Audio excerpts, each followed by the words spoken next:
Good evening, everybody. Please be seated. Did he say good morning? Good evening, right? Oh, sorry. Good afternoon. I don't know why sometimes I'm just ahead of time. I'm sorry for that. I hope you have been much blessed by this conference these past 2 days. Have you?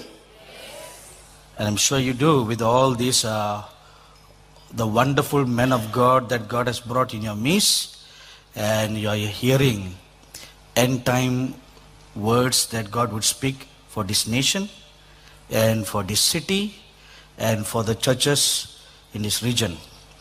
Like I mentioned earlier, yesterday, that God sends prophets to a nation or a church not to condemn the nation or to condemn the church, but to show his yardstick and then to measure ourselves against the yardstick so that we will know whether we are walking right or not before God. And when we are not walking right before God, we want to measure ourselves to that yardstick. So that's the whole purpose of God sending a prophet to a nation or to a church to redeem the nation or the church back to himself. So whatever judgments or whatever corrections that are pronounced, those are not punitive towards destruction, but towards redemption, and back to restoration. Amen. And during this conference, you've been this past whole of yesterday, you've been hearing about our television network called Angel TV, and I'm sure many of you are watching it, and perhaps many of you are not watching it and you do not know how to watch it. All these wonderful men of God that you hear in our conference here, they are also speaking on a weekly basis, sometimes once or twice a week on our television network. So when you come to this conference, and after tomorrow, it's not the end of hearing wonderful, meaty word of God, but you can continue to hear them. And of course, today with the modern technology of YouTube, you can access any stuffs on YouTube, all the messages. But remember, there's always the good, the bad, and the ugly, and the rotten on the YouTube. Sometimes we are just like little babies who starts crawling. All those of your parents who know, once the babies start crawling, the first thing they do is, whatever they can put their hand out to, they'll put everything into their mouth. Am I right? Yeah. They do not know how to differentiate the good, the bad, the ugly, and the rotten. Everything goes into the mouth. Even a pin goes into the mouth, and eventually you have to bring them to emergency. I have seen many families destroyed because they heard wrong stuffs on the internet or on the YouTube. Just to quote one good example, there was one wonderful family in our dear Pastor Jose's church, wonderful family with greatly blessed talents, and they were like pillars in the church. And they started watching some teachings from America on YouTube, and their minds got turned to a different direction. And Pastor Jose and his dear wife comes to our youth camp meeting that we conduct annually in India, northern part of India. So on one particular year, this family, several members of the family also came to the camp meeting. And at the end of the camp meeting, as we were driving down from the Himalayan mountains right to the foothills where there is an airport, this brother sat beside me and he said, I wanted to ask you some questions. So I said, I'll be glad to answer your questions if I knew the answers. And then he quoted this particular preacher and this particular teaching that he heard on YouTube. And he asked me, what is your opinion? So I said, instead of asking for my opinion, you should ask your pastor for the opinion. That is the proper way, no? You go and consult your church pastor, not a visiting speaker. So he said, before I could consult my church pastor, I want to ask for your opinion. So I heard everything that he had to say, and I told him, my dear brother, what you heard, that teaching is not biblical, and it's not practical, it is not spiritual. Don't buy or eat that garbage. That's my counsel to him. But he wouldn't listen. You know, like what we shared earlier, you like to have your ears tickled. This is another signs of the last days. You know, we like to have our ears tickled, and just like what Dr. Bruce Allen read about a prophecy written by a woman from which nation? Norway. And she must be a prophetess in order to have such encounters with God. And whatever we see today in our present day, not even society, but also in the church society at large, all the grisly gospel, cheap grace teachings. I was actually shocked to hear in exact detail how God had revealed to this woman 30 years ago before it all happened. And they were all in exact detail. So, the teachings that are so popular and prevalent today, where a large majority of people are flocking to such churches, God has revealed 30 years ago that is a perversion that is coming into the church. And the perversion today is widely embraced as a wonderful thing. And there's a church in Singapore, the largest church, which embraces such teaching. Now, once you embrace such teaching, you always will have a large crowd. Even if all the 7 churches in our committee here, if they were to embrace that teaching, this conference we will be holding in the Sydney Olympic Stadium. Right? We would not be in this place, because we'll have a great crowd who will want to have their ears itched. Now, this is a sad picture that we want to be careful of.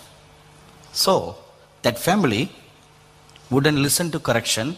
Eventually, they created a big ruckus in the church, and not only that family left, but they pulled several others also out of the church, about maybe 15, 20 of them out. See, once you claim to have special light and others are not agreeing with you, you will end up starting your own church. Because if you cannot submit under somebody, you will eventually become the boss. Right? You have to become the boss. So you will have to have a company of people who will want to believe that particular teaching. You know, such things will never ever stand, because anything that is built on unrighteousness will never stand. It will fall. About 20 years ago, I was invited to minister at a pastor's fellowship in Singapore. And after the fellowship, the pastors always have their special fellowship. Teas, cakes, all the stuffs, you know. What good is a fellowship without eating, right? Even our pastor Limbu announced earlier, we have spiritual fellowship and then we have physical fellowship. So after this conference, don't immediately rush to eating, because we need to bend our knees and pray. Amen. And so while we were eating, a young pastor came up to me and he gave me his name card and he introduced himself and said, next time when you visit Singapore, please come to our church. So as a mark of courtesy, I said, all right, I will consider it. So when I went back, I began to pray about the invitation, and the Lord told me, don't go, period. And I don't know why the Lord said don't go, and neither is it my habit to ask the Lord, why don't go? Because if the master says don't go, you period, don't go. If you keep on asking, you'll end up becoming like Biliam.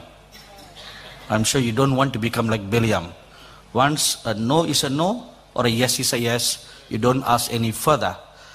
And subsequently, another time at the same fellowship, this pastor came up to me again and he said, when are you going to come to our church?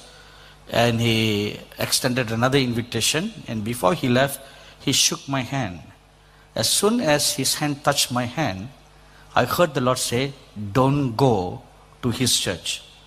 So I didn't know why the Lord would tell me not to go to his church the second time. So I went and prayed and asked the Lord, why are you not allowing me to go to this church? And the Lord told me, I don't want you to go to his church because that church is built on unrighteousness. The foundation of the church is unrighteousness. And that is blood in his hands. So don't go. So I didn't know anything further about the church. So I called my host pastor who invited me to the fellowship. I said, can you tell me something about this pastor and his church? And he told me a very heartbreaking, pathetic story. This young man was a youth pastor of another church, a larger church. And the larger church, the pastor, he labored to build his church from zero. So he slaughtered, he shed tears, he fasted, he prayed, he plowed the land, and they had evangelistic meetings, and they grew the church from 0 to about 150 over a little time. And this church also does missions work to the Philippines. So once the pastor, the senior pastor, led a team to go to the Philippines for a missions work. In his absence, this is what most churches do. Instead of assigning their own elders or their own youth pastors to preach, they will open the pulpit for other guest speakers who are visiting guest speakers from around the world to come and speak in their churches. Sometimes good comes, sometimes bad, sometimes ugly, sometimes rotten comes. And so an American speaker, an American minister came to speak in their church the very first Sunday that the pastor had gone. He preached a good message that was edifying the church. After his ministry, he started ministering to the people. And then he pointed his finger straight at this youth pastor. And he said, my dear brother, God has called you to do great work. And this place is not your place. You're supposed to go out and start your own church. And you will have a great ministry, blah, blah, blah, blah, blah, blah, blah.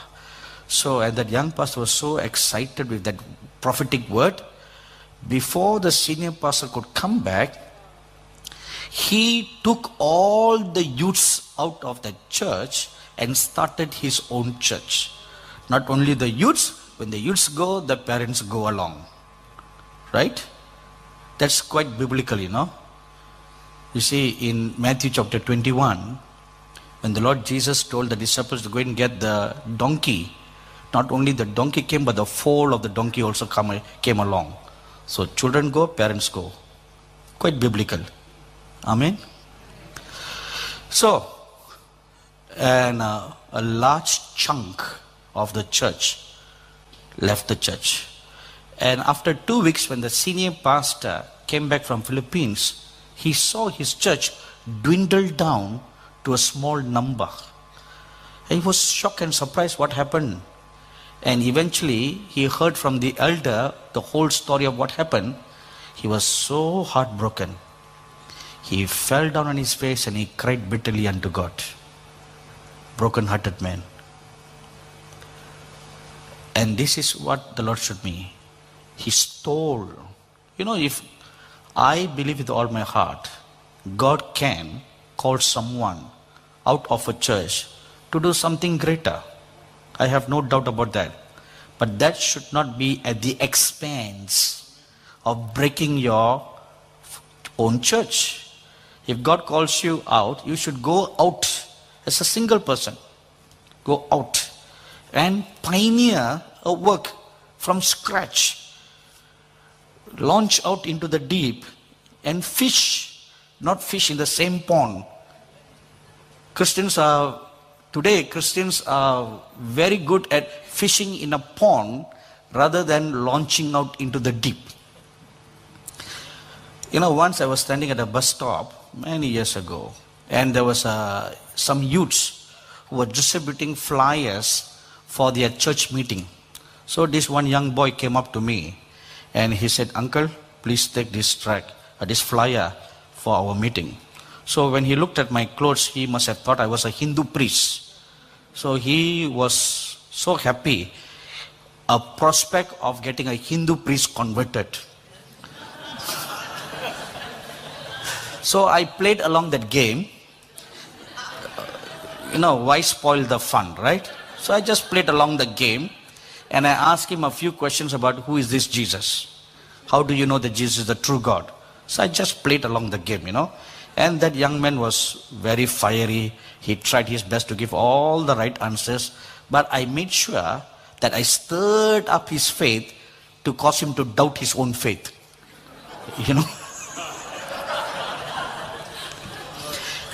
But that young man tried his very best to answer all my questions. So finally I told him, "Look, I am a believer myself." He said, "It's all right, uncle. You can still come to a church and repent and get saved again."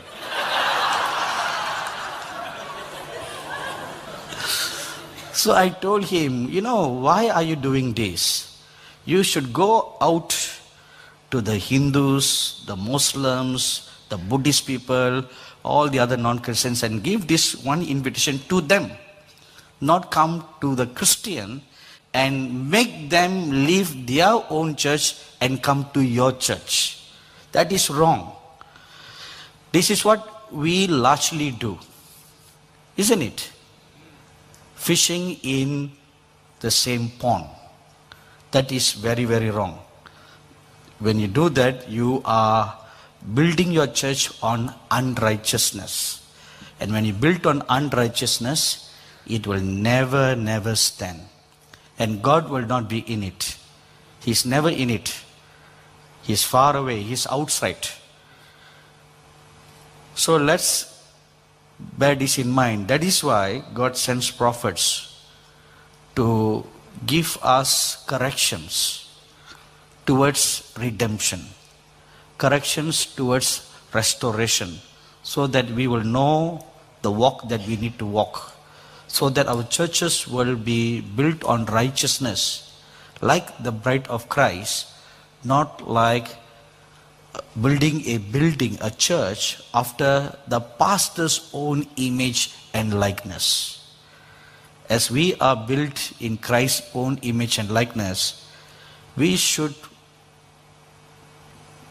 build the believers after the image and likeness of Christ and build the kingdom of God rather than building our own kingdom. Amen. So that's why these kind of conferences are organized to blow the trumpet, to calling back to our first love. That is the primary duty of a prophet, calling the church back to its first love. And that is the very first message the Lord Jesus gave to the 7 churches. The first church, Ephesian church, said, "Come back to your first love." And then the last church, the Laodicean church, is also a call to come back to the first place of being the sons and daughters of God. So, that's why we are here. And so many such teachings you find on Angel TV. And many of you, I believe you're watching online through the internet. But you can also watch Angel TV through satellite. Of course, it's not available on your cable yet, Foxtel or Optus, whatever cable you have. But maybe in the days to come, you will get them on the cable. But it's very, very expensive to go on cable. They charge us a hefty sum of money that we need to pay them every month for them to carry us on the cable. But if you have an Optus satellite dish, you can very easily watch not only Angel TV but many Christian channels. If you don't want all the other filth and garbage that comes through your cable, but you only want Christian channels, we have a booth outside. What is it called, Pastor Rocco? His name is Afri. Afri? P-R. Afri. Apri? Apri. Okay. Apri. Apri, our dear brother Apri is out there with a booth. He is a fixer of dishes. So you can hire him. He can come and fix a dish on your rooftop so that you can watch Angel TV on your big 55 or 75 or 85 television screen. You don't have 85? Oh, how poor thing. In India we have 110 inches. See how advanced we are. Not only 110 inches, we have now 4K television screens, which is 140 inch. See, that is real life watching. Not only that, we also telecast a monthly prophetic conferences that we do live from our television studio in India.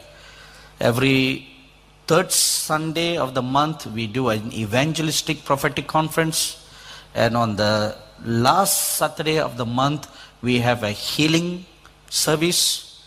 And then on the last Sunday of the month, we have a prophetic conference. So those are all televised live, besides many other live programs that are televised live on all our 12 channels. I will share more about this to you tomorrow as well, explain to you about Angel TV. And besides that, we also have a very special program for youths called the Ultimate Spirit Warrior. Did you chance by the table outside where there's Ultimate Spirit Warrior? Where is Pax? Pexi? Up there, can you come down? Pexi, the man that you saw playing on the drum, is the beloved son-in-law of Pastor Jose and Pastor Stella Rocco. Only son-in-law and favorite son-in-law. When you have one, he's the favorite, right? And a few years ago, we were filming a program for children in Paxi's house. And while we were filming, and Paxi was helping us with the cameras, and I was standing in one corner watching directing the whole program, and I saw an angel of the Lord come and stand beside him. And the angel said to me, he has a special call on his life for youth and to do and create youth programs for these last days. So then I called him aside after the filming, and I spoke to him at length. I said, this is what I saw, and God has a special call upon your life. Why don't you spend some time fasting and praying and ask God what He wants you to do concerning this? And as he was, can we have a mic, please? And as he fasted and he prayed, God gave him this wonderful idea about a program that is quite similar to what you would see on a commercial station called The Survivor. Have you seen those programs? We didn't exactly model it after that because we don't offer any prize money. Those survivors, they have to eat cockroaches, rats, iguana, Komodo dragon, all kinds of stuff. Here we don't do all that, but we model. God gave him ideas to model games tailored for youths that will teach them survival in the end times. He will explain to you in greater detail. Thank you. You're welcome. Hello everyone, my name's Pax. Yes, it's true. we were sitting in my lounge room and he said, what's on your mind? I said, there's just nothing for the youth that really will prepare them. He goes, as he does. Pray about it, my son. Fast. So I did, and God gave me this blueprint. So I started writing everything down. He was giving me a lot of dreams and a lot of visions about what he wants and how he wants it to run and what it's actually for. The end blueprint, only he knows. The blueprint for now is preparation. As they have all been talking about, it's preparation. Preparing yourselves for the end times. The youth love to go to meetings and muck around and play and worship, but when it comes time to the word, it's get the phone out. This excites them. This gets them doing stuff. It gets them fit, but it gets them thinking. What would happen if I got put into a situation where 5 men in tactical gear with AR-15s run through that door and hold me up with a gun to my head and say, denounce Jesus? What would you do? Well, we're going to find out. Because this is the kind of tactical thinking we need to think about in the end times. This is the blueprint he's given. We don't just do that kind of stuff. That's an extreme level that future shows are going to be showing. We do simple stuff like carry your cross, pick up your cross daily. It's in Luke. We had them pick up a 50-kilo cross and carry it until they dropped. Half of them cried like babies, which was a good thing because it touched them. It showed them what the smallest bit that Jesus did for them and how hard it was. They only lasted 5 or 6 minutes at a time. He had to carry it all the way to his death. And they saw that. And this is what he's trying to do. He's trying to teach them and show them that this is real. The end time, the last days is coming. They need to be prepared. They're his warriors. They're his army. So the youth in India are more than happy to cop what I give them. It's more than just games. It's an actual boot camp. I run them through drills in the morning. I really tire them out. I fast them for the whole day. And then we do a part of the show, and then we talk about stuff at night. We have Bible readings around a campfire, and then 9 o'clock, bedtime. Then I get them up at 5 o'clock the next morning, and they go through the whole thing again. So, what is your purpose for sharing all this to all these people in Australia? Well, he gave it to me as a... Do you want them to participate in your games? Of course.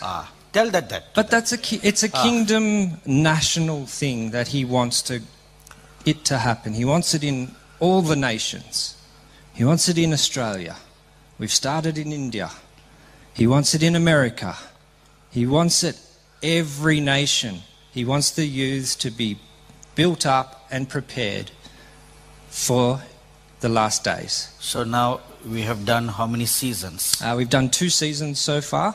Okay. And we've already planned for 3 and 4 next year. So you are inviting all these people to come and participate in the games? No, they'll be coming to 5. Season 5. Hopefully season 5 will be in Australia. There's a few issues in Australia. So is this for only the young people, or even elderly people can join in? Well, citizens? as we were talking about, we've got one for the G7 that we're going to do. We Oh. have to organise the lions. Real lion. Okay. And the furnaces. We have to get the furnaces as well. You know, That's another thing. As Brother Pax is mentioning this, I always share this heart-wrenching incident that took place sometime early last year or the year before in Syria. This is a Christian family, a father, mother, and 2 girls. The 2 girls are 8-year-old and 6-year-old. One day the mother was praying and she heard the Lord say, "Will you lay yourselves on the altar for me?" And she understood that the altar meant to offer herself as a martyr. And she, without any hesitation, she knelt down, she lifted up her hands, and she said, "Yes, Lord, I offer myself as a martyr." 2 days later, as she was praying, she heard the voice of the Lord say, "Will you offer your husband as a martyr for me?" She hesitated a little bit, and then she stopped praying. She went and discussed with her husband. As soon as he heard that, he said, "Honey, let's kneel down," and they both hold hands, and they offered themselves on the altar. 3 or 4 days later, she heard the Lord say, "Will you offer your 2 darling babies on the altar for me?" Now this was really too much for the woman. She stopped praying and she pondered over this for a couple of days, and then one morning she called her 2 girls, made them sit on her lap, and she told her this. She said, "One of these days, some bad guys with hood on their face, with swords and rifles in their hands, will come into our house. And when you see them putting a sword on daddy's throat, close your eyes real tight. Don't see them. No matter what happens, no matter what you hear, don't open your eyes. Until when you feel something sharp on your throat, then open your eyes, look at those hooded men and tell them, 'I forgive you for killing my parents, and Jesus loves you.'" This is what the mother told those 2 girls, and the 2 girls understood perfectly what the mother told them. So all the 4 knelt down, they held their hands, and they prayed, committing themselves on the altar for the Lord. And after all this was done, a few days later, one morning, their living room door was kicked, banged to open, and 3 ISIS terrorists walked in. And they killed the father, and he dropped dead because he was asked to renounce the Lord and accept Muhammad as the only prophet of Islam. He refused to do, and they beheaded him. And the children heard that, and they remembered what the mother said. The older girl held the hand of the younger girl real tight and told her, "Close your eyes." And they closed their eyes real tight. And then they heard the next sound of a body falling on the ground. That was the mother. She fell down, and a pool of blood began to flow all over the house. The next minute, those 2 girls felt something sharp on their necks. And they remembered what the mother said. They opened their eyes and they saw 3 hooded guys with an ISIS banner on their forehead standing before them. And these guys asked them, "Will you renounce Jesus Christ as Lord and God and accept Islam as your true, or Allah as your true God?" The girls looked at the guy, and she said, "I forgive you for killing our parents, and Jesus loves you." With that, the sword went through the necks of the 2 girls. They fell down dead. Now this is a true incident that took place in Syria. And the Bible tells us in the coming days, more Christians will die as martyrs. Now the games that PAX is developing is kind of a dry run to such real scenario. So what will we do when our faith is put on the blocks? What will we do? It's very easy to say right now, "Oh, no matter what happens, I will stand faithful for the Lord." It's easy right now because you are not in a situation. What if a gun is put on your temple? Then what? Then what will we really do? Or Pastor Andy's handsome little boy by the mother's side, a kukri, the Nepali sword, is put on his neck. Or worse still, this guy strangled the little boy's neck. What will the mother do? Will she praise the Lord? Hallelujah, praise the Lord. My son is going to die as a martyr. Will the mother do that? I bet no. She will be screaming and crying, and the terrorists will be choking little by little the very life out of the boy, forcing the mother and the father to renounce their faith. They do all this in communist countries. So what are we going to do? So these games, they are not real games, although it appears like games, but they are practicals, like a dry runs, making us to look at our own heart. So if you like to participate in these games, please go to the booth outside, Ultimate Spirit Warrior, and they'll give you any free gifts for them. There was, Until? as soon as everyone heard free. Oh. Unfortunately, there's no more left, but we will get some more for you. Okay. Yeah. You know, Pax and his wife Maris, who was leading us in the worship, they approached some corporate companies about this project. The corporate companies sponsored this wristband, this t-shirt, and this cap and the pant. No. Not the pant, okay, that's yours. That's me. And they were very kind to sponsor all that. So if you want more information about the Ultimate Spirit Warrior game, please go to the booth and look for Mr. Pax. I'll be hiding Thank you. upstairs. So. Give a good clap to Pax. Bring it out a bit. Thank you. Thank you, everybody. Let's stand up for a word of prayer. Our gracious and loving Heavenly Father, we come before your holy presence in the name of our Lord Jesus Christ this afternoon. Open our hearts, open our ears, that we may hear what the Spirit of the Lord is speaking to the churches and is speaking to this nation in these last days. Give us an understanding heart and give us a listening ear, that we may hear what the Lord is speaking to us and the direction which He is showing to us. In the name of the Lord Jesus Christ we pray. Amen. Please be seated.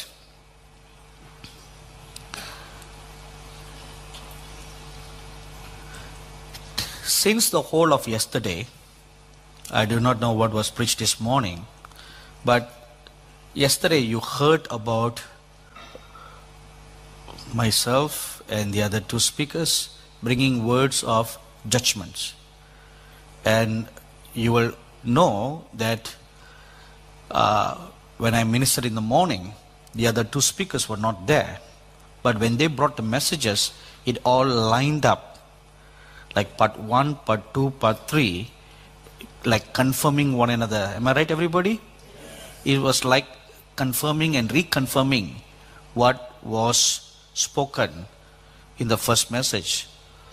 And the one word that you keep on hearing continuously was of the judgment. And yes, last night, as I was, after we went back to our hotel rooms, and as I was waiting, I had a visitation from an angel of God who told me to wait at God at 10 a.m. the following morning. So, and God would want to speak. So this morning at 10 a.m., I waited before God at the appointed time. And as I waited, I was caught up to heaven to participate at a council of prophets in heaven. You know, in heaven there are many, many councils. And among the one council, there is a council of the prophets. And this prophets' council chiefly is concerned, or it oversees the last days events that are going to take place on this earth. There are many, many gatherings in heaven you know, the one thing that we are all most familiar with is a worship service in heaven. Most of us are only familiar with that because that's what we chiefly read in the book of Revelation, that everybody gather and they are worshiping God. So somehow we all have a wrong notion that in heaven everybody worships 24/7, which is not true. Because there is worship that goes on in heaven continuously, and that is done by the angels. Certain classes of angels are created for that purpose, and they are in one secluded, one part of heaven. You know, the Bible says, in my Father's house are many mansions, with a plural, right? And the Greek word for mansions is actually not mentions. The word mentions is not correct. It should be, Greek word is mone, M-O-N-E, and mone means realms, realms of existence. So it's not a mansion like we would think, a huge castle like Buckingham Palace. No, that's not the right translation. It is plains or places of existence. Like, for example, you have Newcastle, Castle Hill, you have Campbelltown, you have Chatswood, you have this, you have Liverpool, Blackpool. You have Blackpool? No, oh, sorry. You know, Liverpool is a city in England, and there's also another city in England called Blackpool. So if you have Liverpool, I thought that you must have Blackpool. No Blackpool, all right. So like that, you know, suburbs where people live. Likewise in heaven, there are these realms of existence or living. Or to make you feel a little comfortable, like, let's call it suburbs. There are different suburbs, and in one such realm is where a class of angels specially created to worship God and fill the whole of heaven with praise. And their job or their created purpose is to continuously lift up praise all throughout. For lack of a better word, let's use the word day. Because in heaven there is no day, no night. So it's one complete eternity. So their job, or job again is not the right word, created purpose is to worship and praise God